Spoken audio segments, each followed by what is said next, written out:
Bonjour les cocrias, j'en suis à mon jour 22 et hier j'étais en train de défaire des cartons euh, et c'est rigolo parce que le matin j'avais partagé mon bilan où j'expliquais que si je l'avais fait au tout début de mon premier défi de ma saison 1, j'aurais écrit tout autre chose.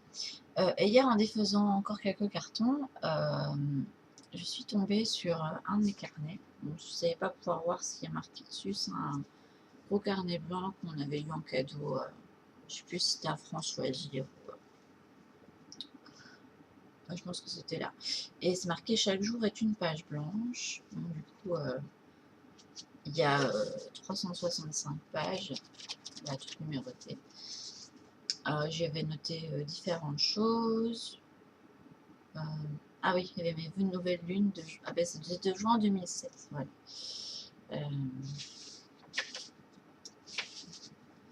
C'est pour vous montrer en fait à quel point mon état d'esprit par rapport au mois de juin de cette année, et là on est en novembre, mais radicalement changé en fait. Je suis tombée sur deux textes. Il y en a un que j'ai écrit comme ça, c'est à la fois un poème, à la fois non. Alors j'avais dessiné une petite lune et j'avais mis lunaire, les idées et la tête en l'air, voilà pourquoi je suis née. Terre à terre, j'en suis loin d'en avoir l'air, pour ça je suis critiquée. À cœur ouvert de mes larmes, j'ai pu remplir une mer. Ça c'est bien vrai d'ailleurs. Mon mot-clé, hypersensibilité. Je le suis toujours. Je crois que ça fait partie de moi et puis je dois faire avec. Des esprits et des rêves clairs, chaque nuit la peur guette, que faire de ma médiumnité alors que maintenant j'ai plus peur du tout, c'est ça qui est rigolo. Alors que j'ai vécu des trucs beaucoup plus intenses que ce que j'avais vécu avant, mais ça je l'expliquerai plus tard je pense. À présent, la vie ne m'intéresse guère. J'en ai perdu le goût. Ma mère, me pardonneras-tu de souhaiter me tuer? Parce que c'est là que j'avais avoué à ma maman que je voulais en finir avec la vie. Je n'en ferai rien, c'est clair. Je n'en ai pas le courage. Je souffrirai jusqu'à ma mort, ma délivrance d'être mal aimée. Justement, j'avais parlé. Hier, j'ai eu un gros échange euh, par MP avec une co-créatrice qui se reconnaîtra si elle regarde la vidéo. Du coup, on a parlé d'expériences communes et j'en étais partie à la conclusion que, bon, en plus d'une grosse blessure dans mon nom, tout s'est mis en place dans cette vie-ci pour que je vive en fait le rejet et que j'accepte en fait de vivre la solitude.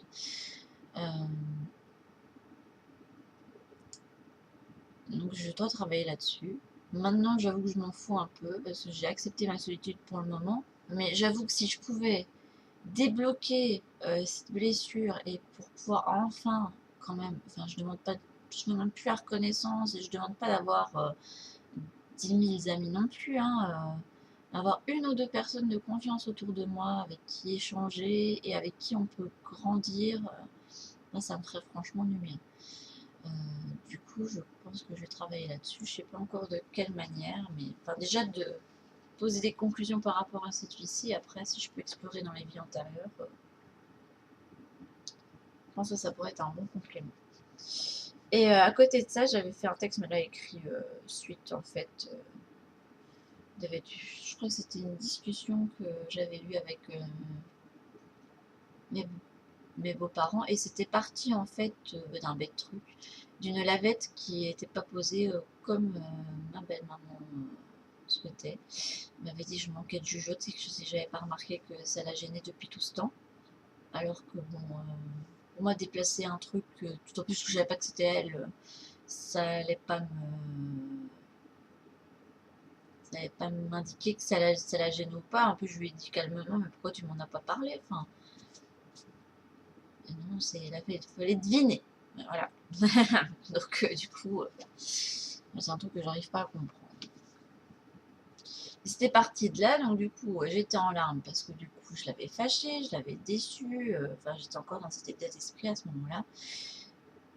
Et s'en est suivi que je me suis mis à fondre en larmes à table. Et du coup, elle était montée en haut parce qu'ils avaient fait leur chambre en haut. Mon beau-père avait dit que je devais pas pleurer, mais que bon, il y avait tous des petits trucs qui faisaient que voilà, ce jour-là, je m'étais pris qu'ils ne se sentaient plus chez eux. Moi, je leur avais dit que je m'étais sentie jamais chez moi. On m'a rétorqué que je n'avais rien fait pour me sentir chez moi. Enfin, c'était un cercle vicieux, que je m'occupais plus de mes filles.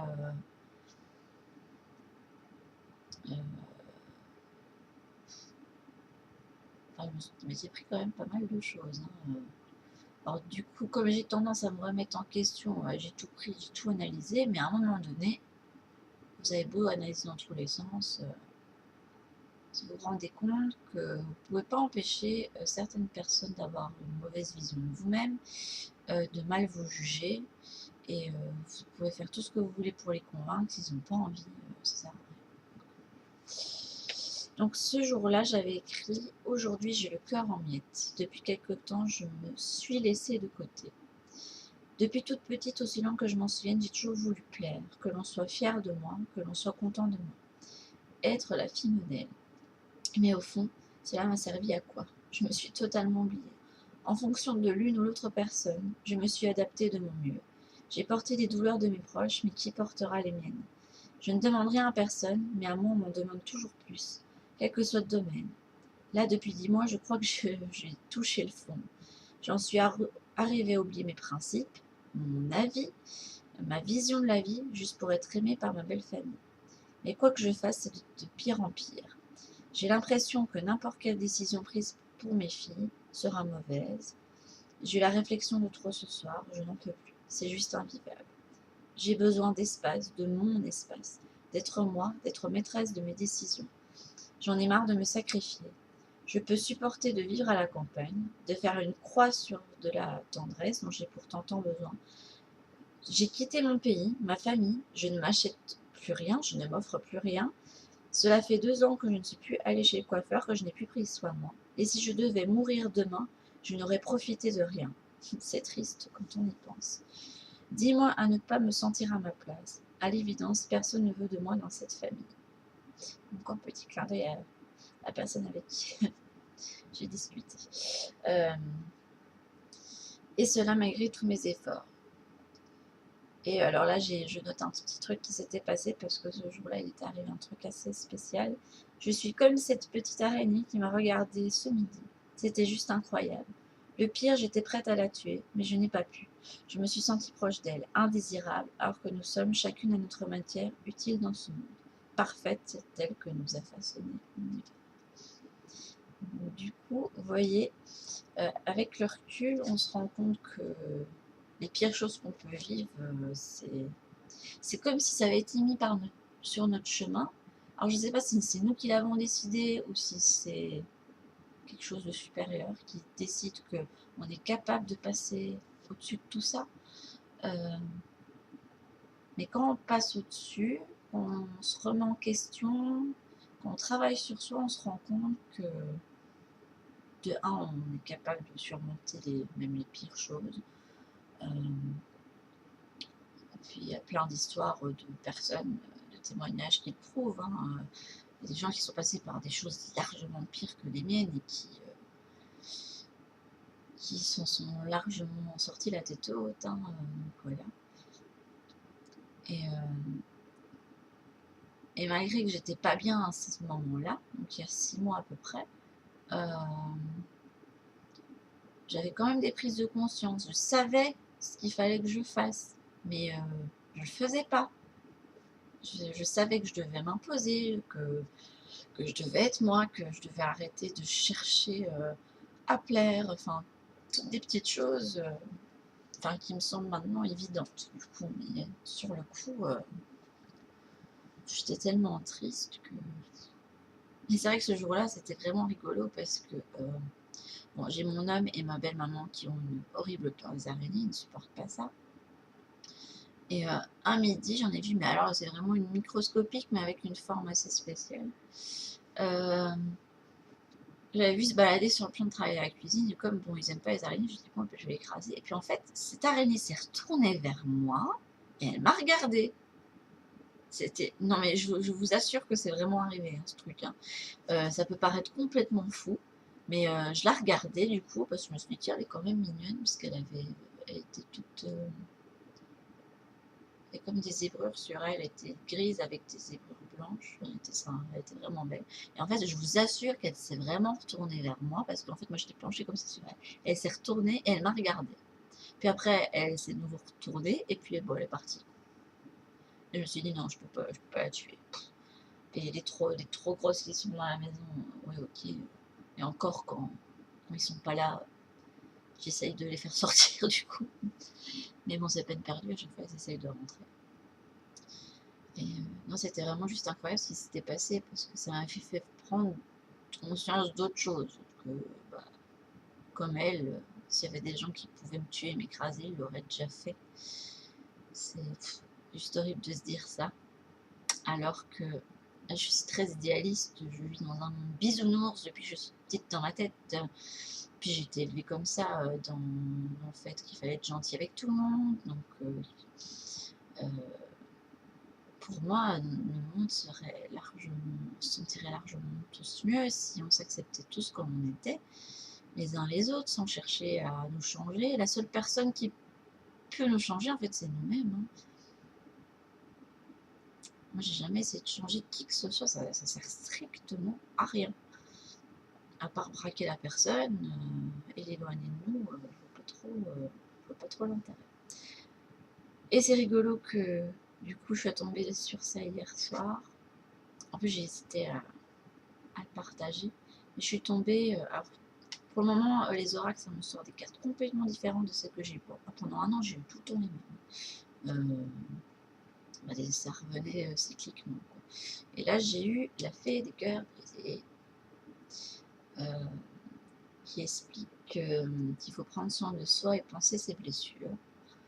Euh, parce que même si je vais mieux, il y a des blessures encore à travailler. Du coup, il va falloir trouver des outils et des choses pour le faire. Et puis à côté, j'avais eu l'armure du scarabée sacré, qui expliquait que j'étais dans une période où j'étais protégée psychiquement, euh, et que je devais me faire une carapace qui à la fois ne laisse pas rentrer les choses négatives et à la fois euh, qui laisse, qui laisse une porte pour tout ce qui est bon. Voilà. Et ça parlait aussi de se nettoyer le corps, que ce soit énergétiquement ou bah, à l'extérieur aussi, quoi, matériellement. Et c'est rigolo parce que ça fait presque une semaine, là, je crois que je fais tous les matins une méditation de nettoyage énergétique. Donc, je ne sais pas si c'est un rapport, mais voilà.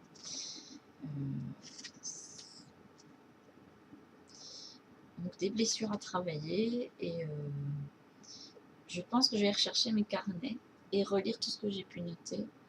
Parce que tout ce que j'ai vécu de négatif, en fait, ça va me servir. Ça va me servir pour poser une nouvelle base. Donc, si jamais vous avez des écrits, vous retombez dessus et vous rendez, enfin, ça vous permet de prendre du recul, en fait. Voilà, c'était le partage du matin. Et je vous souhaite une très bonne journée, co-créateurs. Bisous.